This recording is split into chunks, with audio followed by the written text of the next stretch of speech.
Bob, one man show right now. Get it going. Okay, how you guys doing?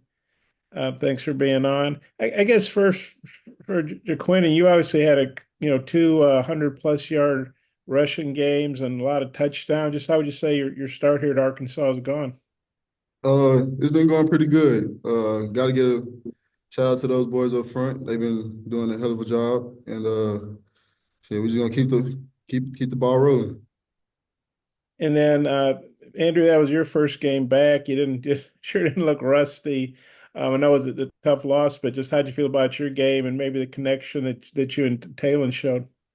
Man, I felt great out there, being able to get back on the field and just run and play football, with my guys. It was extremely fun. Taylor, he puts in the work every day, night in, night out, just to make sure the connection with the receivers are great, with me, Satania, Broden, Tesla, just making sure everybody, is right on time with the way he throws.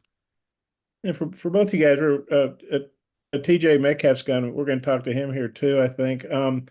In practice, how much did you guys maybe go against him? Well, Jacob, I know you didn't do much scrimmaging, but what was your take? What's your take on TJ in practice and what he's added to the defense? Because he was a backup and now he's a little bit older and he's starting. Yeah, Maybe you could take that first. yeah.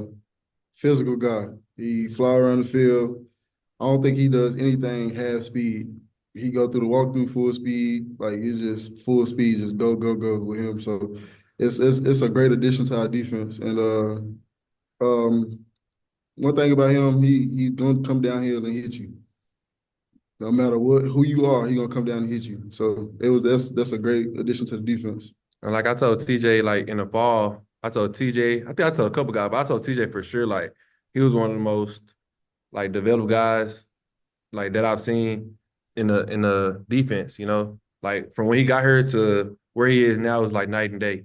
It's like he's a totally different player. Back there, he's smarter. He knows what players are coming, when they're coming. He just got better overall. Thanks, guys. Go ahead, Tom. All right. Hey, Jaquin, I wanted to ask you about how you're feeling. I mean, that turf was hot. We went down there after the game. That was really hot. But Sam described it as like overall body cramps. Can you kind of say how you were feeling? I mean, cramping. I mean, it happens. First full game. I mean, we played 6 quarters, so it's just like, I mean, it happens. And my body wasn't really used to it, but I promise you, it won't happen again. And for both of you guys, the yardage is there. The third down conversion. When you look it over, those are some massive offensive stats. What do you guys need to do to maybe go next level to turn a game like Saturday into a win, Andrew?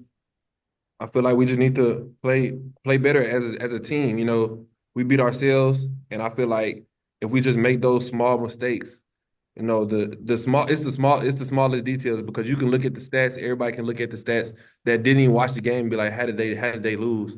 It's those three turnovers that they're not looking at. That's what like it's small things like that that just can turn a whole game around. So I feel like if we get those, out the way and we play more sound, play more discipline, we can come out on top.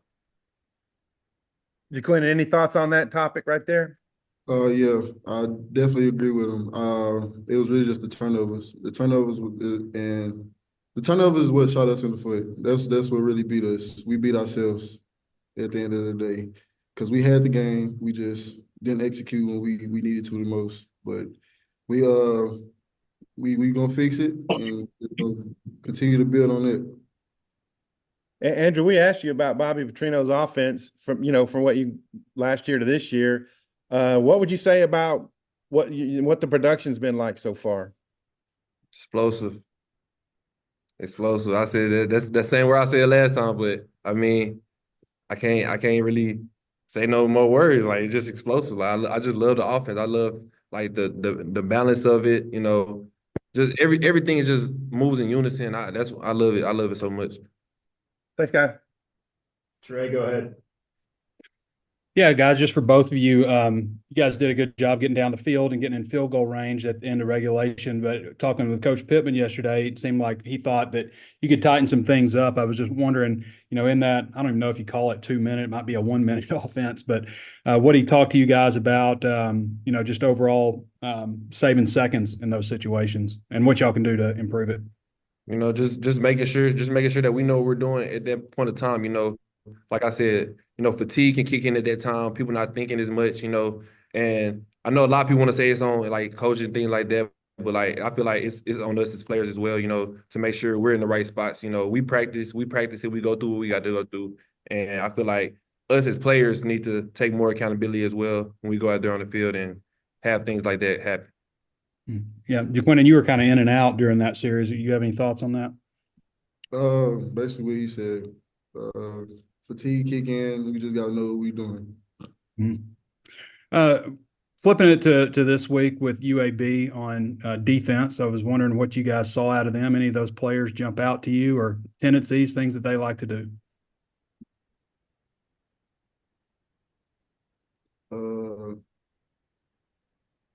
Was ready to go play? Yeah, we really just like this week. We really just trying to focus on things we need to fix. Yeah, we focus on them, focus on ourselves too, because like I said, your worst enemy is yourself. So if you do it, you can go out there and play the best game. You can put up 800 yards of offense, have 4 turnovers. They put up 200 yards, and you lose the game because so I feel like we just gotta go out there and focus.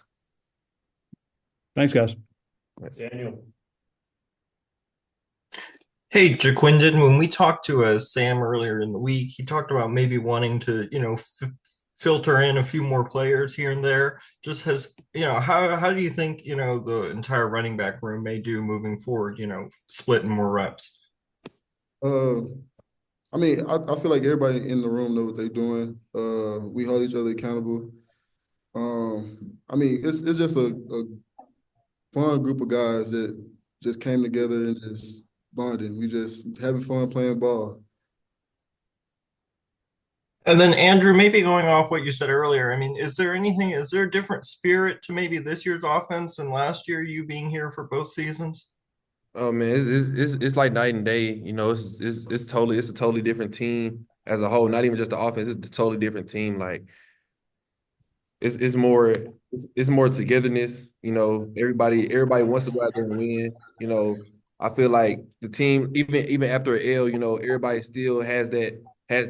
Oh, I'm ready to go play. I feel like we can win. I feel like we just like everybody happy. Like even though like I said it was an L, everybody's still like happy. Everybody know what type of team we have and how good we can be. Thanks, guys. Jackson. Jaquindon, the read option with you and Talon was really working early against Oklahoma State. They might have made a couple adjustments in the second half, but just what are your thoughts on that play and the two of you, and how you guys maybe can how you guys maximize that play? Like, I mean, we got probably the best bag field in the country right now, if in my opinion. Like, he can run, he can throw, I can run, semi-throw, I guess. But nah, I mean, it's gonna be one hell of a year with him back there. Like I say, we just gonna have fun and just keep building on the days. Was there anything that you guys caught that maybe the offense still produced a lot in the second half, but maybe that Oklahoma State did differently to keep you guys out of the end zone in that second half a little bit more often? No, it was us. It was us. It was all us. We beat ourselves. Like you can see, like I said, you cut the film on. You cut the film on. You see, we beat ourselves. Like it was just we beat ourselves. So nobody can really be mad at us, but us. And of course, fans and people like that. But we can be mad at ourselves. Like me. So yeah, we shot ourselves in the foot multiple times. And I'm glad that everybody on the team, like players and things like that, like taking accountability because we all know, like we lost that game. Like we lost that game. So. And Andrew, you touched on this last question a little bit, but an early season loss to BYU last year. Did you guys learn any lessons maybe from that loss and how y'all responded to that you want to take in now coming off this Oklahoma State game? I mean, just continue to build. Like I said, I feel like the team knows how great we can be, and I feel like we feel like we could be great last year, but I feel like the tension and things changed last year off of L's, and I feel like this year the tension was as high as it was when we played UAPB, even after like I said, after the L. So I feel like this team, like we really know how great we can be, and everybody just bought into the system. Bob, wrap us up. Yeah, I see Trey's got his hand up too, but I appreciate you calling on me. Hey, for both you guys, most SEC and Big Ten teams, they've played a couple home games by now, and you guys have been riding buses. We've been driving to Little Rock and Stillwater. Just how excited are you guys to finally get an on-campus game? Man, I'm just trying to see what the experience all about. I heard it get loud, the atmosphere is crazy. So I'm just trying to see what the SEC talking about, man. I done been in Big 12, Pac-12, so we're finna see. You're gonna see Saturday, buddy. Gonna see Saturday. Yeah, Andrew, how about you as far as getting that Fayetteville opener? I'm ready. I'm just ready to play football. I'm ready to get in there, see all that red and white, and just get ready to go. Let's go one more. You guys have kind of touched us about bouncing back, but Sam said after the game and again Monday, you just got to flush a game like that. I mean, you got to watch the film obviously and learn and all that stuff, but then you got to get ready. As disappointing as that was, and you guys are saying, hey, you're blaming yourselves, for mistakes. But how do you flush that? Do you feel like you guys have done a good job of that? And kind of what's the mindset now for flushing that and getting ready for the next one? Absolutely. Like I said, like he said, we flushed it. Like I said, we took accountability knowing that it was our fault. Like there's nothing we can do about it. The game is over. We lost. We can't go back and pray that Mother Nature reverses time and go back and try to win the game. Like it's over with. So literally you have to flush it. Like you have no choice but to flush actually, because you have a game coming up Saturday. So, I mean. Jaquin, you got a thought on flushing? Get it on the head. Get it right on the head. Okay, thanks, guys. All you, Trey. Happy early birthday, Jaquindon. Appreciate it. So you guys were like 4 and 5 years old when Trent Dilfer played his last game with the 49ers. I was wondering if you guys know anything about him, the opposing head coach, and know about his NFL career. Nothing? Super Bowl champion? No, I was probably about 2005. I was about 5. I won't watch it. I won't watch him. All right. Okay. Appreciate you guys. Happy birthday. Thank you. BetOnline is your #1 source for all your betting needs. Get the latest odds, lines, and matchup reports for baseball, boxing, golf, and more. BetOnline continues to be the fastest and easiest way to place your wagers, including live betting and your favorite casino and card games available to play right from your phone. Head to the website or use your mobile device to sign up today and get in on the action. Remember to use our promo code BELIEVE, that's BLEAV, for your 50% welcome bonus on your first deposit. Bet online, where the game starts.